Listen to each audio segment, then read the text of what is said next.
Ladies and gentlemen, welcome to another episode of the You, Me, and BTC podcast. Thanks for joining us for another live Thursday night show. I am Daniel Brown, and I'm here with John Stewart. Crap. It has been a while since we had John Stewart. I would be willing to say 5 or 6 weeks, definitely more than a month. So, John, the burden on you for the intro to this show. Tell me what's going on. Tell me why you've been missing some shows. Club says in the chat, guess who's back? And Yeah, I don't know. I don't really have like a good reason other than just like life. I don't know. life's You a wou- pretty important thing. Yeah, you wouldn't think that like getting married makes you busier, but it does. Or at least I guess some people wouldn't think that. Maybe to some people it's obvious, but it takes a lot of time. All right. Well, hey, we're glad to have you back. We love to get you whenever we can. If you can see my screen right now, this is the place to be for tonight. NY Cartoons, you can see in the chat there, doesn't even know who the heck John is. So a lot of people don't, he's been gone for so long. Anyway, this is the place to be. You, me, and btc.com/live. That'll take you right to our landing page. You got the video right there, the same chat from YouTube. You got our show notes with links to the stories we're about to cover, even a real awesome embedded tweet right there. You can't get that on YouTube. Tweet buttons and our poll at the very bottom. That is the most important part for tonight. Lots of big news over the last few days. Litecoin finally activated SegWit. Now, geez, there's a ton of background around Litecoin and SegWit and all kinds of debates and whatever, and SegWit itself with Bitcoin too. We'll get into what we can. We'll assume you know some stuff, and we'll have some good time talking about what that means for Bitcoin. Our poll at the bottom here is kind of whether it's good or bad for Bitcoin, because some people might say it'd be bad for Bitcoin because people are going to flee to Litecoin. Some people say it's good for Bitcoin because it'll eventually kick in for Bitcoin too.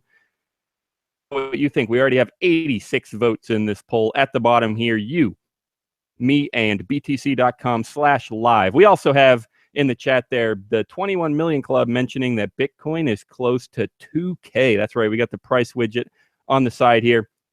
It is approaching 2K. That is pretty freaking crazy.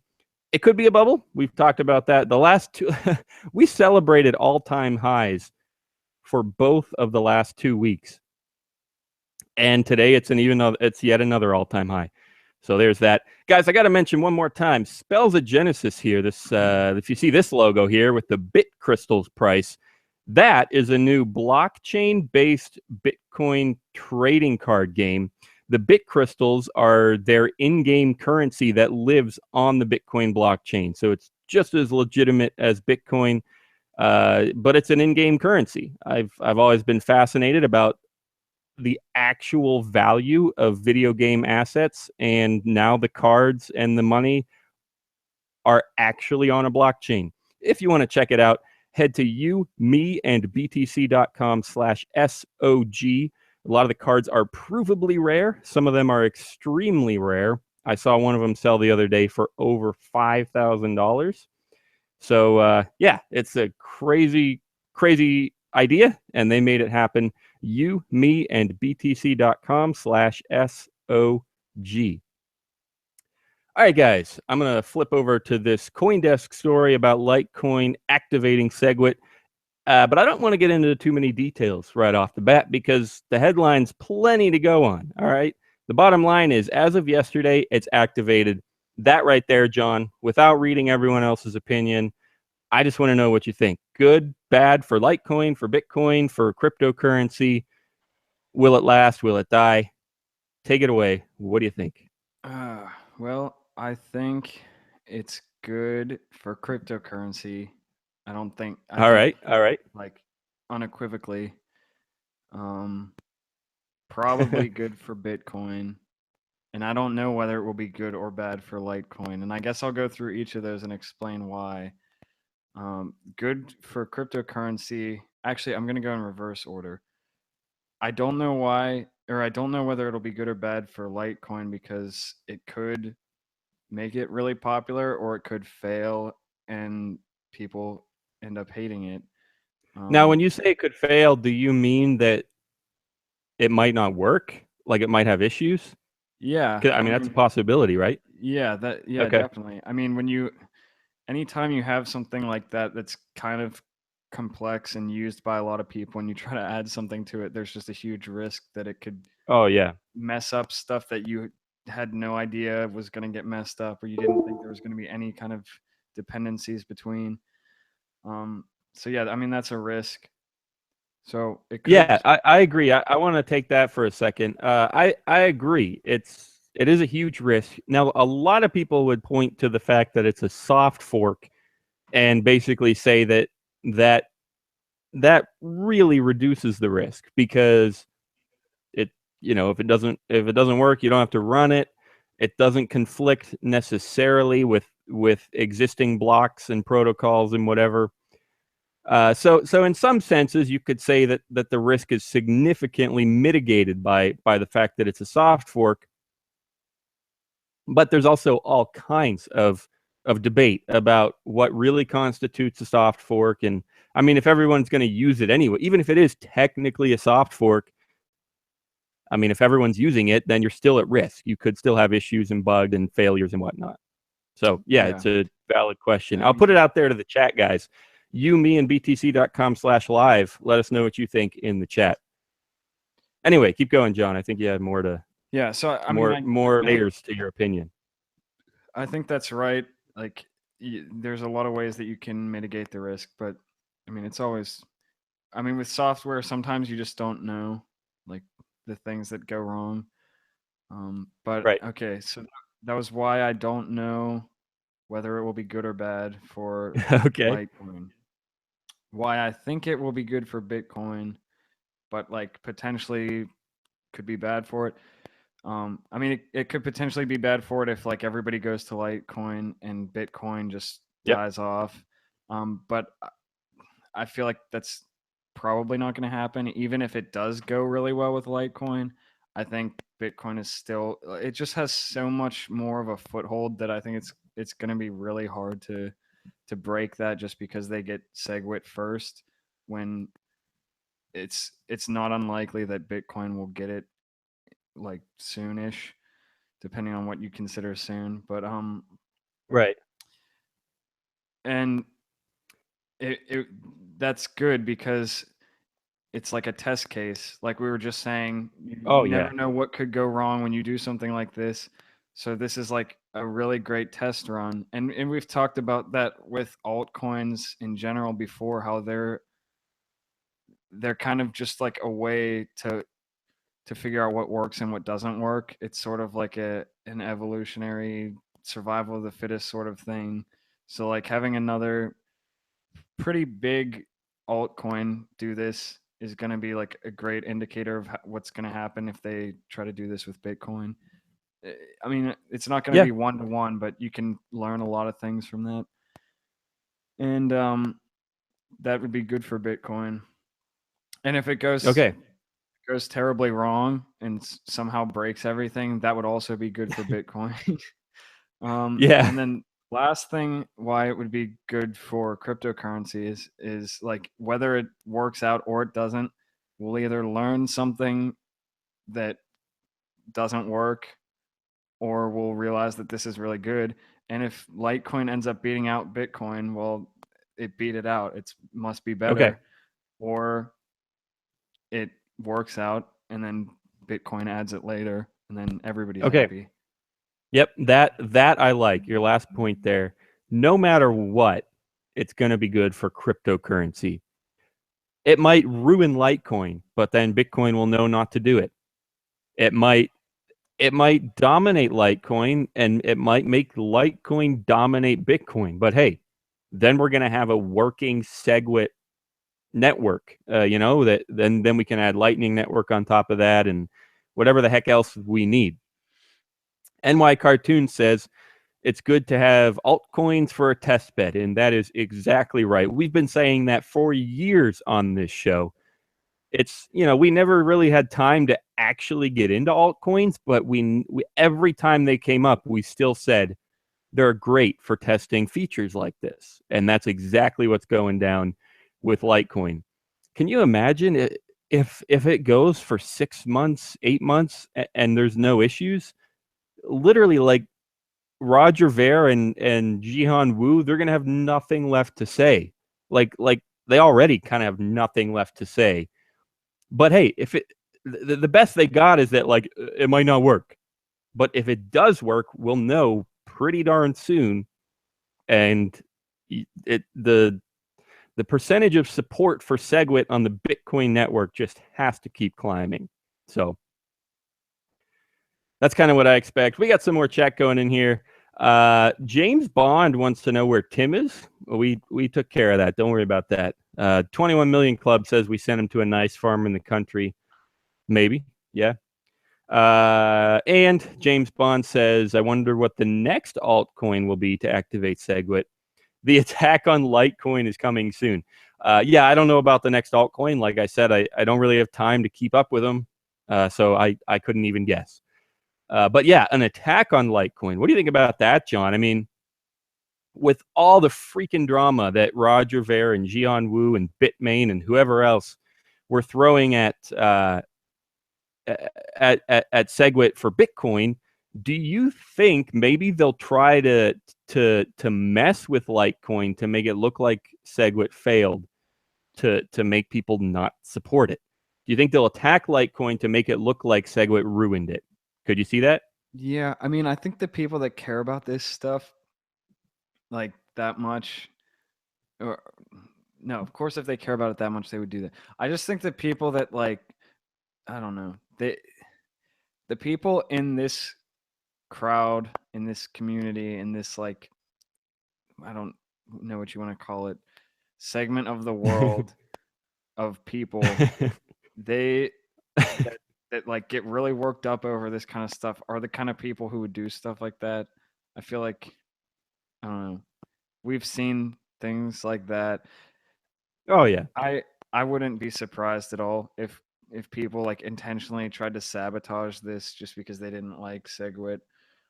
Yeah. That just So then seems like, the logical next question. I agree. There are a lot. We've been joking for weeks about just how dramatic the space has been, just how much arguing and conspiracy theories, and even if you go all the way back to like who is Satoshi, every story that came out about guessing Satoshi got so much drama and attention and yeah, whatever. yeah.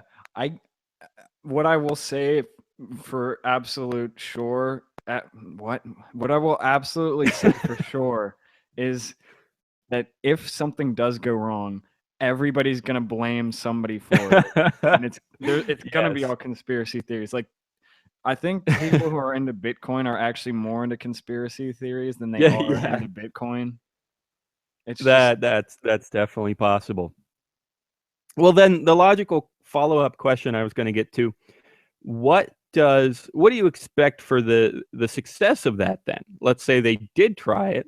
Let's say they did damage Litecoin with even just a regular old DDoS attack or whatever the heck it might be. Do you think that would successfully cause Bitcoin to reject SegWit? Maybe go with bigger blocks? Again, it's pure speculation, but just for fun, I want to know what you think. And a reminder, guys, let me know what you think in the chat too. If somebody like Roger Ver attacked Litecoin to make SegWit look bad, would Bitcoiners go along with that and reject SegWit? What do you think, John?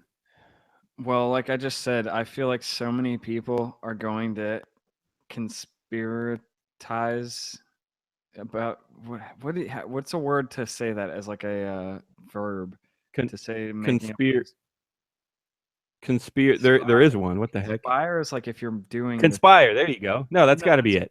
that's if you're doing the thing that's a conspiracy. But if you're like making up conspiracy theories, I don't know what the verb for Oh, that I have is. no idea. But like I think so many people are gonna do that. I don't know. I guess people can always get away with things, but if something did go wrong, they're gonna be suspected immediately by somebody. Oh I yeah. so it's going to be pretty hard to not get caught, I think. And I think people in the Bitcoin community are so polarized about stuff like this already that it's probably not going to change anybody's mind Yep. who is against it or for it, because the people who are against it are just going to say, "Oh, you're just making up conspiracy theories like you always do. It just went wrong because it's not good." And the people who are for it are going to make up the conspiracy theories. I don't think anybody's going to change their mind. Right. Yep. Yeah. Like same reason there's a ton of drama is the same reason that nobody's going to change their mind. Everyone's passionate about what they think, and that causes drama, and that means that an attack like that probably wouldn't really. It would just make more drama. It wouldn't really change anyone's mind. I could totally see that. You're right. It would be hard not to get caught. Saying that. I mean, Bitmain with their back door into their miners and stuff. I don't know if you were around for that, but yeah. So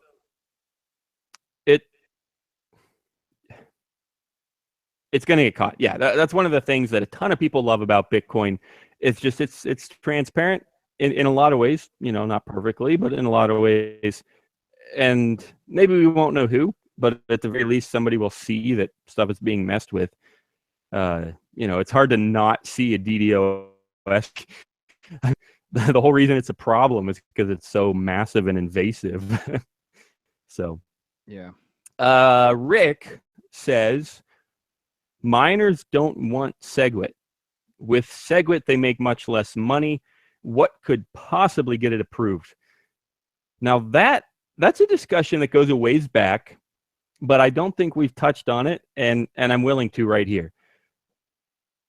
And you know, I have no idea what's going to happen. Maybe they will make less money, but I'll lay out the theory. You guys let me know in the chat if you understand, and same John, let me know what you think about this. But the theory is that because smaller blocks mean fewer transactions per block, which mean possibly less transaction fees as profit for miners. Now, first of all, you could just say it's a free market. If there's a bigger block, there's going to be more transactions, but they're going to cost less. I mean, that's just a regular old equilibrium problem. So you could argue that 2 megabyte blocks would not make them more money based on that, because yes, it'll fit more transactions, but they'll be cheaper because there's more room for transactions. That's just free market equilibrium, whatever. The other argument is that if we do activate SegWit, yes, we could have. Oh, I think I saw in this CoinDesk article about Litecoin. I think they said like 10 million times the transaction volume would be possible with SegWit. I seriously, I think that was the number, 10 million. But still, it was some huge multiple of transactions. There it is. It's a million. They said with Lightning Network, you can do a million times as many transactions and still fit them in, let's say, a 1 megabyte block. And the argument there is that the miners should be getting paid for all 1 million of those transactions, but they're really only going to get paid for whatever settlement transactions fit into the 1 megabyte. Now, so the question is how are they not going to lose out? I mean, if they should be getting paid for 1 million transactions, but they're only getting paid for whatever fits in 1 megabyte, like that's lost revenue for the miners. The defense that I've heard is that if we allow more transactions, then people are going to be able to use Bitcoin way more. And there's going to be so much more competition for that 1 megabyte space, and the fees on the real Bitcoin transactions might go way up because there's going to be a ton more Bitcoin users because we can accommodate them. And somebody still has to pay for that 1 megabyte. And the price is going to go up because there's going to be a lot more users. And yes, a lot of them are not going to be a lot of their transactions will not end up in that 1 megabyte, but there will still be more users, which will still mean more settlement transactions that do show up in the 1 megabyte, which is going to mean more competition for that space, which is going to mean higher prices for that same 1 megabyte. I have no idea how well I just explained that, but John, help me out. Did I make sense? Do you agree? Where am I at here? I think I followed. I think it makes sense. Okay. So, would you agree with that defense? That, I mean, that there's going to be, if we have Lightning Network, there'll be more users, which means ultimately more fees, profit for the miners. Even though it's only still going to be 1 megabyte, it'll be a more valuable 1 megabyte, maybe, is the way to put it. What do you think? Yeah, I guess it's just like an economies of scale thing. Yeah. Okay. So I actually didn't have my video up, and I was flipping through the chat, and somebody said Tim's back from the dead. Ouch, that's embarrassing. Yeah, Tim, how you're muted, by the way. But where did you come into that conversation? Do you have did you hear enough to agree or disagree with me?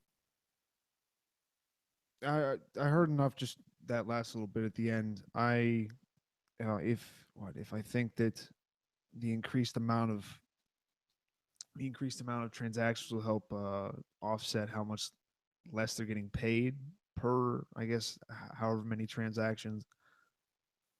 I don't Yeah, think that's that's going to about be the it. case right now. I mean, if it's going to be the case, I feel like it'd be a couple years or maybe a year. Okay, wait. So when you say you don't think it's going to be the case, do you mean that you don't think that the miners are going to be compensated as much with SegWit for a while? You think it's going to take a while for all those market forces to kick in?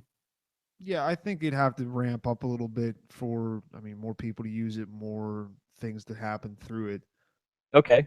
Instead So of, then initially, are you saying then that initially, until we gain a lot of users, initially it would be a loss for miners because they they would be doing a ton more transactions for the same old number of fees or less fees? Is that what I you're think, saying? It yeah, would I be a mean, it's loss for not, miners? I think it's definitely not the best idea. It's not the best idea for a short term. Looking at it short term, you can make the argument that it will be in the long term, but especially with things like cryptocurrencies, there's not always a lot of focus on the long term, especially all because of how much stuff can change so quickly. It's a little bit more fluid than a traditional economy behind it. So Okay. maybe me saying before a couple years was a little bit different, or it was a little bit too long. You could maybe even say like 6 months. Like if it goes well, 6 months before people actually pick things up and miners maybe see a profit. I'd say 6 months at least. Right. Okay. Completely no basis at all for that from all of my Yeah. knowledge. Oh, that's our favorite part on this show. Pure speculation. We have no freaking clue, but we're going to tell you what we think anyway. I think I've said that sentence in a few show notes recently. We have no idea, but we're going to tell you what we think anyway. Rick has a decent summary and a decent response to our current discussion. I think it was his question initially. He says, so you think short-term less money for miners, long-term more money for miners if there are more users, and all of that's with SegWit. With SegWit, less money short-term, more money long-term. That begs the question, is Bitcoin adoption being slowed due to blockchain bloat? I'm not sure of that. And that's a really good point, because you would guess that with expensive transactions lately, I've had tons of transactions lately that take a day or two, especially with Spells of Genesis, because there's extra data involved with transferring the cards from one address to another, and they can be expensive. And so you would guess that that would reduce adoption, but at the same time, the price is skyrocketing, which you would guess, there's no proof, but you would guess that a skyrocketing price means to some extent adoption is actually increasing. What do you guys think about that? Like, he kind of has a point there. Like, Bitcoin adoption is not really being slowed at the moment by blockchain bloat. You would guess that it would be, but it doesn't seem like it is being. Any thoughts on that? One more time, guys, in the chat. There's a lot going on there, so I don't know if I can keep up with all of it, but still, we encourage you to respond. on your own. You, me, and btc.com/live. But Tim and John get first dibs here just because they're on the show. So, what do you think, guys? Huh.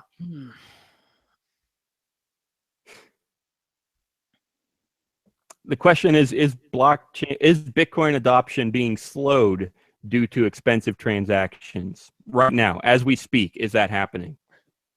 It doesn't seem like it with the price. You gonna say something, John, or I'll go? You can go.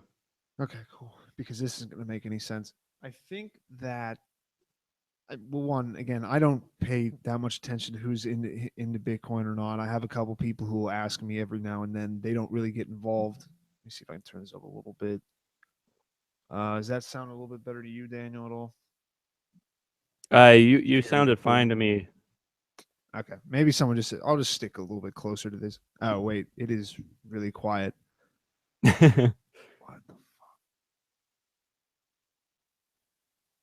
James, you should stop teabagging your dog. That's a chat message. All right. There, maybe I just like really have to talk into this thing right now. Yeah, that's better. Something's up with my the focus right now. Anyway, what did you just ask? Bitcoin. Yeah, I don't have a lot of people that. I have a few people that ask me about Bitcoin. That'll be like, "Hey, I just heard Bitcoin's up at $1,700, $1,800." right. They're not people who are like, "Oh, maybe I'm interested." It's more just like, "Okay, this is just this weird thing that Tim does, and he talks about it, and I don't really understand that either." But so are you saying that the higher price does not necessarily mean that adoption is increasing? no, I'm meaning. Well, I mean, yeah, I'd argue that just because the price is going up, that doesn't necessarily mean that the adoption is necessarily going up. My argument would be that, like I was saying, I don't know anybody who's coming into it, so I can't speak from a personal experience. But the the the price point helps explaining it to people, but also if they look at it and they start using Bitcoin, most of the time I don't think the transactions taking longer is going to be the biggest thing, because if you're coming into Bitcoin for the first time now and using it, this is just all you've known. You've never known it going like way quicker. I mean, maybe you can hear about that, but if you have been around long enough to notice it get worse, then you probably already like it. Way, or you just left like a while ago and we're just like, this isn't even useful anymore. But I don't think that is a really good point. Now, it depends on a million factors: where you live, what kind of transaction you're doing, whether you're crossing borders or not. But yeah, that's a really good point. Even with the slower, more expensive transactions, it's still miles better than a lot of options that some people have in some places. It sounds like that's kind of what you're saying. Like, this is all they know of Bitcoin, and it's still pretty darn awesome, and they might still stick around. Is that right? Yeah, I think if it's a problem to you, then you have some other reason that you're in Bitcoin or don't like Bitcoin. That's not what's making or breaking the bank for you, because at this point I'm getting all kinds of noises. What just happened? I think that was me. Okay. Yeah, if you're in it at this point, that's not the breaking point for you, and if you're just getting into it now, you don't know the difference. So yeah, it's Okay. It just takes an hour. So I don't think it's all right. affecting it. What do you think, John? Is that a fair assessment? Is Bitcoin still a lot better than other options for other people, even though it's expensive? I mean, a lot of my Spells of Genesis transactions have taken, several hours or a day, and they've costed anywhere from 70 cents to $1.20. So just to give you actual numbers to work with. Yeah, I mean, I think it depends, like you said, on a lot of things, like what you're using it for and that kind of stuff. But I think most people, when they get into it, they're like, they don't think about transaction fees at all. That's just not. So then it would be a shock, you're saying? What? Are you saying that would be a shock to them then? What would be a shock? That to suddenly see a $1 transaction fee? Yeah, I don't know. Maybe. Okay. Yeah, I don't know. I guess it depends on like again what they're doing. Because if you're Right, sending right. like a few, I don't know, whatever. It like you already said a bunch of things that might affect it. I I don't think I have anything to add to that. It just would depend, I think. But yeah, I mean, Okay.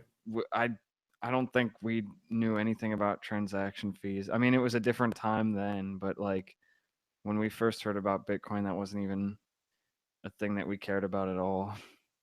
Right. Yeah, we used to say it was free, if only.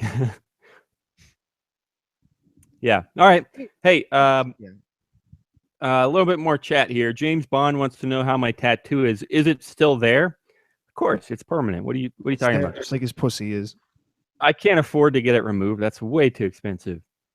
Jihan Wu is testing the new covert ASIC boost that is SegWit compatible on Litecoin. Will signal SegWit on Bitcoin if it works? Maybe. Uh, we had a whole discussion about covert ASIC boost, and a lot of discussion in the comments following that, because in some ways we said it wasn't that big a deal, and a lot of people thought it was a big deal. But that's all in another episode, so go check that out if you want to. NY Cartoon says, people often ask me, when's a good time to buy Bitcoin? I tell them now is the best time. Ooh, I don't know if I could say that to a friend right now. At 1830, I mean, yeah, any time is. I love Bitcoin. I think it'll be fine. And I would say that. But could I say that you really should buy it right now? I mean, if you don't care about the price, why not wait a week? It might be cheaper. It might be more expensive. I don't know. Anyway, that's my theory. I don't think this is Rick Stefanowski. I don't think noobs care about transaction fees. They just want to get crypto rich. Maybe they do. It is true. I mean, when you're dealing with, especially if you're buying and holding, or when you're dealing with larger transactions, or if all if Bitcoin just went way up in price, maybe you're not too worried about the fee. Maybe. Definitely seems possible. We are kind of drifted from Litecoin gets SegWit, which was our original headline, but that's okay. That's why we're here. We take your chat and run with it. So thanks for being there in the chat, guys. Thanks, John and Tim, for keeping this all going. I want to run a commercial real quick, so I will ask you two to mute yourselves for a moment. But real quick, before we take a break, a reminder, you, me, and btc.com/live is the place to be. That's where you can watch the video. You can chat with the same chat from YouTube. You can read our show notes and click some tweet buttons and vote in our Bitcoin poll, which is all about this SegWit question. In fact, I'm going to check on the results and have them for you right after this brief message from our sponsors. We will be right back. Peace out, guys. Purse is an e-commerce platform that lets you buy and sell goods for Bitcoin. Shop the world's largest selection at a discount, or set up a storefront and sell your own stuff securely with Purse's trusted escrow service. Sign up today at purse.io and use code Bitcoin to receive 10 free millibits after your first $50 transaction. Purse is also helping build and scale Bitcoin infrastructure with Bitcoin, a full node implementation of Bitcoin. Check it out at bcoin.io and follow these guys at Bcoin and at Purse.io. All righty. Thanks for hanging with us. That is a message from our sponsors, and we have a new story to get into. I guess I should ask briefly whether you guys have, because I know I I kind of wrapped it up kind of suddenly there. Any final thoughts, guys, on SegWit or transaction fees or anything like that? Vaughn. I guess I'm going to take that as a no. I don't know if you guys are still muted. Yourself. Wait, seriously? I was just wondering if you had any more thoughts on SegWit, Litecoin transaction fees, or are we moving on? No, not particularly. I was looking at the chat. I'm sorry. I was distracted for a little bit. Anything good in the chat? You want to share some? Chats. What? Anything good? Go ahead and share it. Well, no, there's just a very judgment. Cuntball is being very judgmental towards the viewing of gay porn, describing it as bad as something else that I don't want to reference because Daniel referenced it the last time this happened, and then I think it kind of defeats the point of the whole thing. If that's not confusing enough. Yeah, I didn't really follow that. And definitely thank you guys, but there's a ton of chat going on. I am not complaining about that. But yeah, whatever you said, you said. Wait, when I did promise. Someone said something in the chat about Western Union getting busted for money laundering. No, we talked about that, didn't we? Not. I don't remember. Maybe we did after. Oh, man, we're pushing 200 episodes here. Maybe we did. I don't know. I don't know. I'll look it up. What were you saying? Well, yeah. So I promised you guys results to our poll. So far, this is where we're at here. 19% out of 89 people say that Litecoin's SegWit activation will ultimately hurt Bitcoin. That's a decent percentage. There's 20% of people out there think that that Bitcoin is hurt by this, which maybe it will be. Maybe Litecoin will execute this without a hitch and take off. You never know. But at the same time, 4 times as many people, I guess 3.5 times as many people say it won't be an issue at all. No, sir. Will not hurt Bitcoin. 10% say they would like to light my coin. Okay, if you say so. Okay, guys, time to talk about Australia and Bitcoin. Big subject change here, but it's a pretty fun story if you love Bitcoin.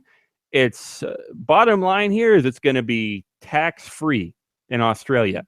They're going to treat it as regular money, and that means there's no tax. Now, there's all kinds of more details here if you want to find out more.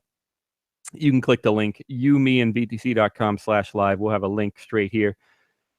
But yeah, that's it. That's really they basically removed taxes on Bitcoin because they were losing innovation because it was too expensive to use and innovate Bitcoin in Australia. In the show notes, I said down under.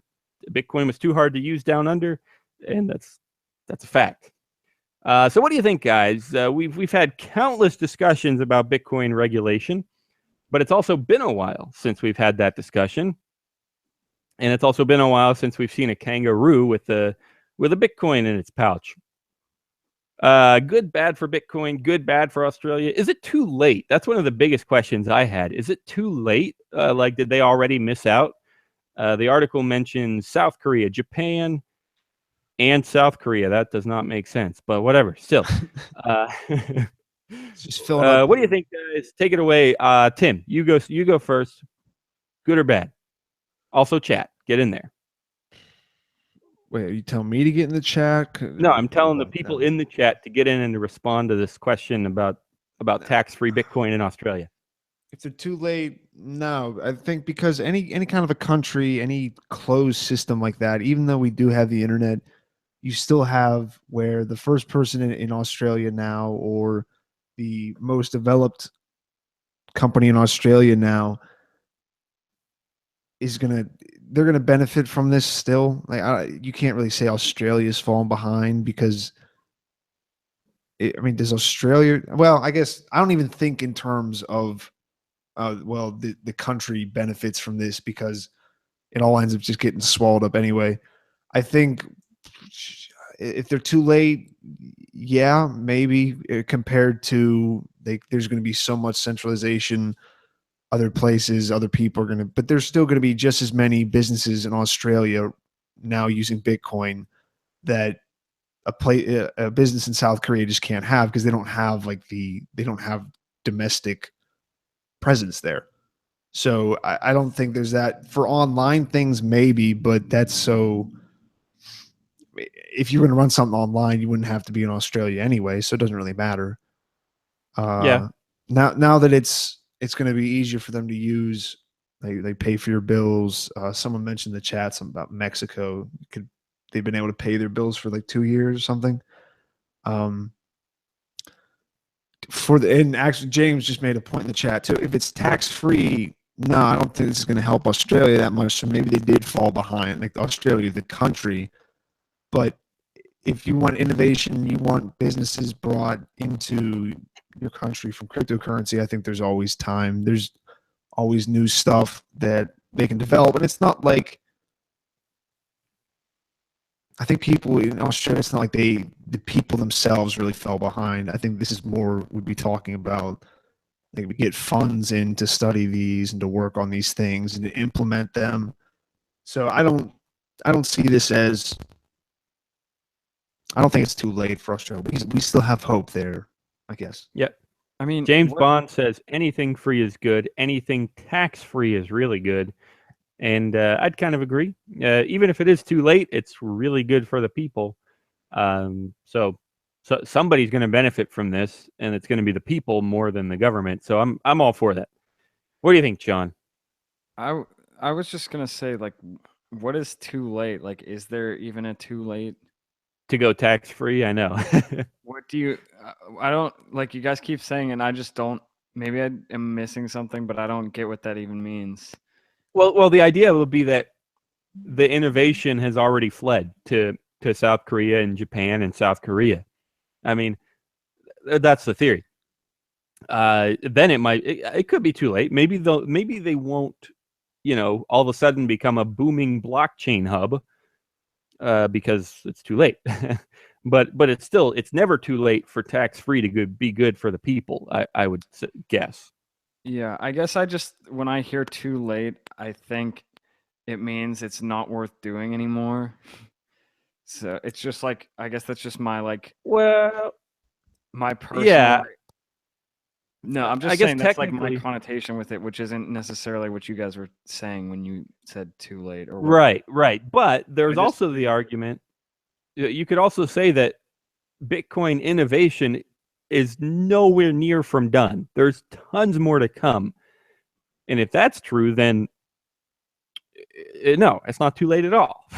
There's tons of innovation to be done, and now it's super cheap to do it in Australia. So it's definitely still worth doing in Australia. That theory, I would tend to probably agree with that theory, that there is so much, so many companies to be built around Bitcoin still, and a lot of them will be in Australia. That would be my theory. Yeah, I just like, I don't know. I don't think it's too late, because my definition of too late is that it's. I guess maybe it comes from just being a lazy person. If something's too late, then I'm just not going to do it. and obviously, it's better to do it in this case than not. So yeah, at that point, it's not worth it to do. Yeah, I get what you mean with it. So no, I wouldn't say it's too late. Okay.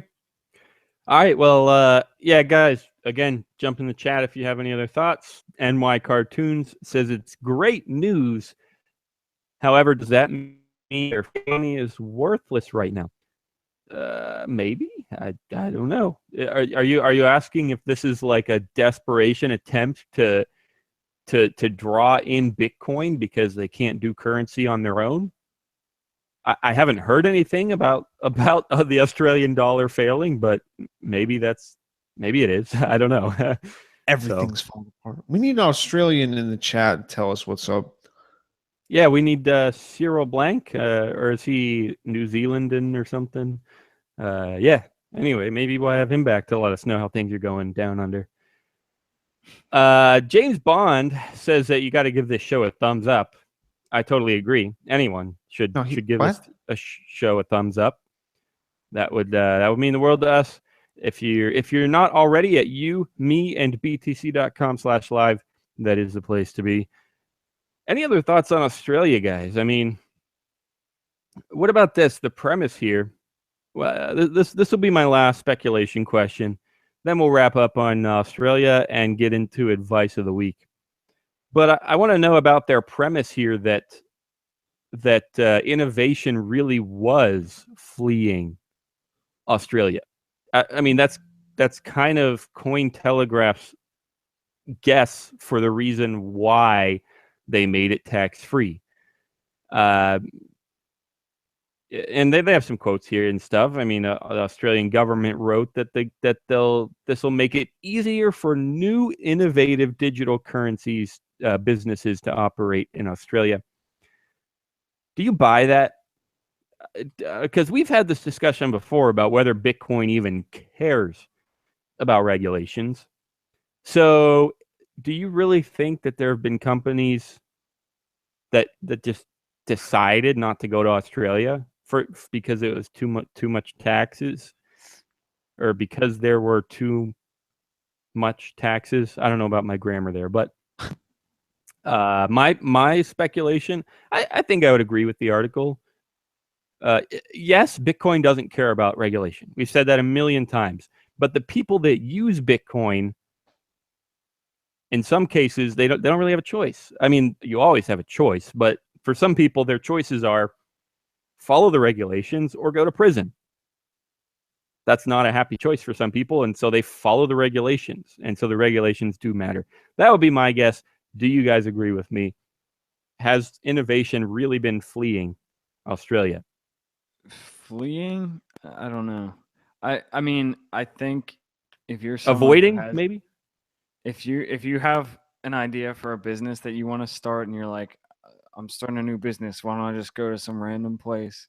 And you start researching different countries where you might want to go to start your business. If you find out that some place has regulated, you're probably not going to go there. But That's what I'm saying. That's but exactly that what I'm saying. on the flip side of that, that doesn't. I don't think that like explains why nobody there isn't doing stuff, because most people, I don't know. There's They no just make a business thing when where you they start a business that's just like, I'm gonna move to a country that's Yeah. different for some reason. Like, most people just start a business where they are. I mean, usually you don't have a lot of money when you're starting a business, and Well, yeah, it really depends on the type of business. If you're like trying to make a big venture capital, startup, then you might look for a country to incorporate in. But yeah, there's plenty of extremely good business that happens just, out of people's living rooms or who knows where. And that's in a lot of ways, that's the best business that there is. And yeah, that doesn't look for countries. It depends on the scale, but a lot of times that really doesn't care about regulations, and a lot of times it gets away with it too. So that's a fair point. Maybe there's a bunch of living room businesses in Australia that are doing some of the best innovation out there. I have no idea. this is possible, but also depending on how strict the regulations are, then like, I think innovation does care about borders, because like, there's no Bitcoin businesses coming out of North Korea because like, obviously, and like you can't say that that's, I don't know, like, that's obviously the reason why it's not happening. So Yeah. I think to an extent it does care about regulation, but it's a spectrum, and unless Okay. you're like that far, I don't think it does care. Okay. Tim, I'm going to turn it over to you for a few seconds, or for however long you talk Just a few for, I seconds. guess. And then I have one more plug I want to mention for our listeners, and then we will do advice of the week. Any other thoughts? And any thoughts on that, Tim? Has innovation been fleeing Australia? I don't think it's been fleeing. I think if you were going to do something with Bitcoin in Australia, they probably tried it and found out the taxes were too much, and then you kind of just moved off to something else. I don't think that Bitcoin is something that people, I'm sure a few of them did, but on a significant basis, I don't think most people were like, oh, fuck it, we're going to move someplace where it's a little bit easier to use Bitcoin, a little bit better for the business. I feel like you just make another kind of business and make a different model. Because yeah, I wouldn't say it's fleeing. I think it was kind of just lost for a little bit. They had some businesses that could have started up. They're just behind right now. Okay. And then I agree with John about, obviously sometimes it I mean, we can say all we want that Bitcoin doesn't care and Bitcoin doesn't need regulation, but I mean, if you completely censor the internet and you, I mean, that's going to eventually change some things. Okay. That's all, of course, true. Rick says, is any innovation happening on Bitcoin? I don't buy it. I'm not really sure where you're getting that. I think Bitcoin has some of the richest innovation culture in anything right now. I mean, all kinds of companies, startups using, accepting, creating, developing. Lightning Network is adding on to Bitcoin, and I mean that's my guess. I think there's all kind. There's new wallets coming out every day. Airbits is just a wallet company that services people. Coinbase is older, but yeah, I see all kinds of innovation. Shapeshift, the list goes on. Purse.io. So I'm not really sure where you're coming from, but maybe you're right. Maybe I'm wrong. Maybe there's no innovation in Bitcoin. Guys, I want to throw out a quick thank you to another sponsor for tonight, Blockonomics. You can check them out at blockonomics.co. They are a payments and invoicing solution for Bitcoin. This is some of the innovation I was just talking about. They will link up to your HD wallet and keep track of it and send invoices to people. And you can get paid for those invoices, and they never have to make an account or submit identification or anything like that. They will plug into your WordPress and PrestaShop accounts, and you can sell stuff for Bitcoin. If you want to check it out, this is blockonomics.co /merchants if you want to get to this specific page and learn about how it works. And there you can see right there, if you can see my screen, that is, it is enterprise ready, so you can make peer-to-peer custom invoices, email notifications, and view all of your transactions. And again, none of those transactions have to go through a third party or an intermediate. They go straight to your HD wallet. So check it out, blockonomics.co. Guys, I think I'm about ready for advice of the week. And there is another reminder to anyone out there in the chat room. We would love to hear some advice from you too. I really would love to know how I can make the next 7 days of my life better until I come back for more advice. So jump in the chat, you, me, and btc.com/live. And I'm going to be dead honest. I got nothing prepared at the moment. So I'm hoping beyond hope that Tim or John will be ready to take it away with something. What do you got for us? Oh, man. It's been a long time geez. since I had to think So about much for that hope. John's a little bit out of practice, and I've never had anything good. I think advice, watch the show, because apparently out of mutual just discuss with us, we're starting to bring people together. People who across the internet dislike each other, they can all kind of just agree that Daniel talking is kind of just shit.